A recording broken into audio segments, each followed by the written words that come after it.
Hi everyone, it's me bringing up cubing, and today I will be doing an unboxing from zcube.cn.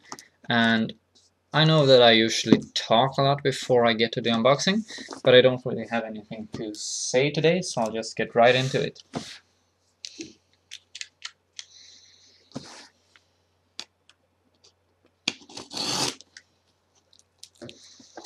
Where am I supposed to open it? Is it here? I don't think that's where the actual opening is, but there's a lot of tape going on here. Maybe here. Wow, this one is really well wrapped, which is good, of course.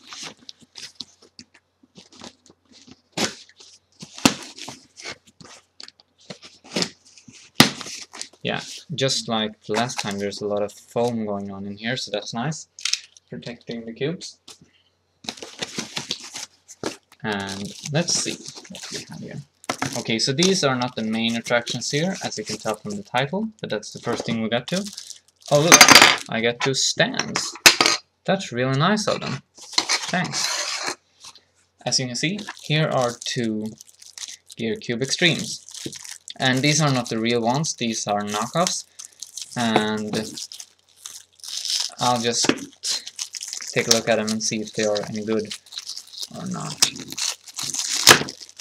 And the brand of these, it said zcube on the site, so I don't know if it's their own brand or if, well, they seem unbranded, so maybe they just bought them from a knockoff factory and put their own name on it.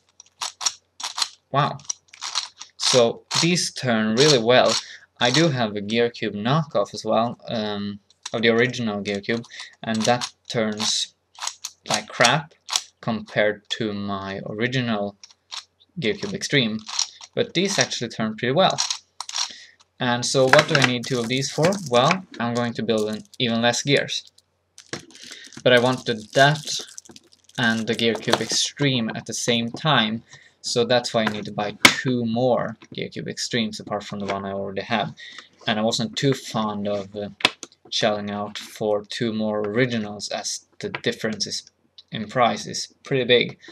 I don't remember what these costed, like maybe $5 to $10 or something, and the original is $20 or $30, I think, if I'm correct. I don't remember exactly. So I'm willing to compromise like that, and I guess that doesn't make me a true collector, and you can argue about that all you want. And if you wish, just argue about it in the comments, but try to keep it civilized. I'm not going to go into detail about my opinions on that here. So let's try these stands out. Yeah, they look okay. They are standard stands. So I'm assuming this one turns just as well, and it's going to be fun to build an even less gears. And of course, I'll make a video about that so you can see what it's all about if you have not seen that type of cube before. And then there's the invoice. And then finally the main attraction, something that I've really been looking forward to. So let's get all this foam out of the way. Okay, so this is a cube that I really like the idea of, and finally it's mass produced. It's been out now for a few months, I think, and I'm really glad to finally be able to buy it without buying the Shapeways version. So it is the Mixup 3x3 by WitEden, designed by Oskar van Deventer, who also designed the GearCubes, by the way, if you didn't know. But this is the real deal and not a knockoff. There are no knockoffs of this puzzle, as I know. And as you know, there's a whole series going on here. You have the WitEden Oskar 3x3 Mixup, and then you also have WitEden 4x4, 3x3/4, and 4x4x3 Mixup. But this is the regular 3x3 version. Here you can see them all. Some mixed up pictures. And yeah, standard WitEden box. So let's just open it up and get to the puzzle, because I can't wait. So here it is, and wow, it's pretty big and pretty heavy, and it seems to turn pretty well. I mean, it's not a speed cube, of course, so it's a bit lucky. Maybe it could do with some lube, but it turns alright out of the box. It locks up a bit because all of the parts inside with the special mechanism here. let's compare it with a standard 3x3. Yeah, you can see it's a lot bigger. And let's get to the interesting stuff. So if you don't know about the Mixup cube, then what it is that you can turn the slices 45 degrees, and then you can make another turn like that. How cool is that? That looks amazing. Or I could do an M slice here, and wow. So centers can actually switch places with the edges, and of course that means that I could, for example, I could do something like this and put it back, and now I flipped this edge in a weird way. That's not really possible on a regular 3x3. And it turns well. The mix-up moves turns really well. So yeah, you could do all sorts of stuff. Of course, I could do this, and then maybe I could do something like that, and yeah, it just looks really cool. So this adds a whole new dimension to regular 3x3 solving, because you can actually swap positions of centers. So I could accidentally swap blue and red like I can on a 4x4, which I usually can't on a 3x3. Or I could swap just two edges and nothing else, I think at least. Or I could, let's try something out here.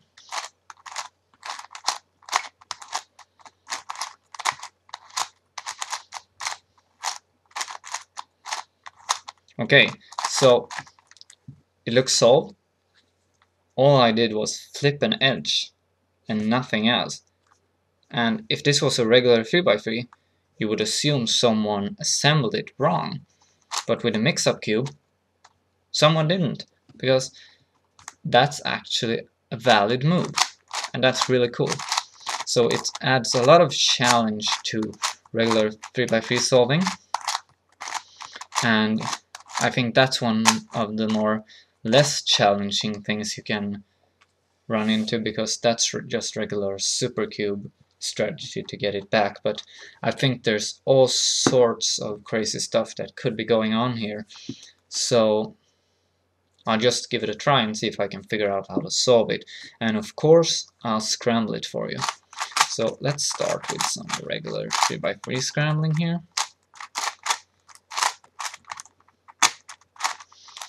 And then we add in some mix-up moves. Okay, yeah, you have to align it pretty properly when you're mixing up, because it could lock up otherwise. But overall it turns great. It has a great feeling to it, and yeah, I'm so excited about the actual puzzle that I forgot to tell you anything about the stickers. But they look like standard WitEden stickers, I think. It was a while since I had a cube with standard WitEden stickers on them.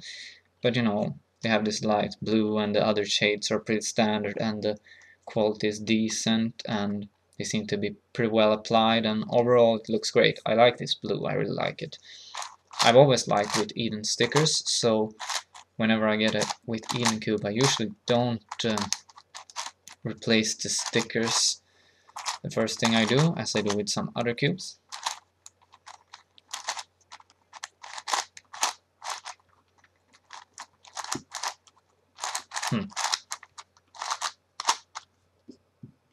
Okay, so sometimes it seems to be locking up a little too much. I can't seem to do U prime. Typical.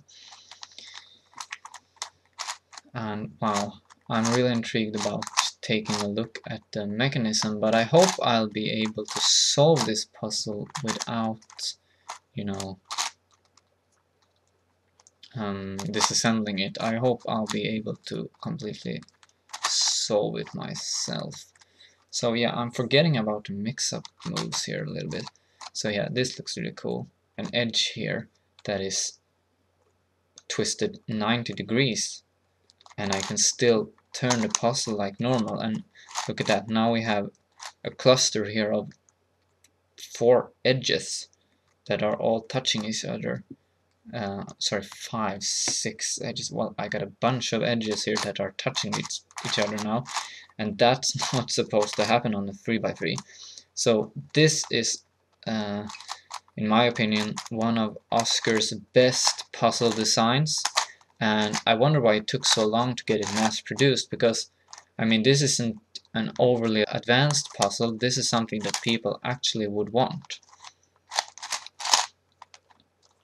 But it's finally here, and I'm glad it is, and I think it's good that WitEden did it, because they sure know how to make puzzles of good quality. And they have some similar puzzles on the market already. They are also manufacturing the Mixup Plus series, with it, which is pretty similar, but not the exact same thing.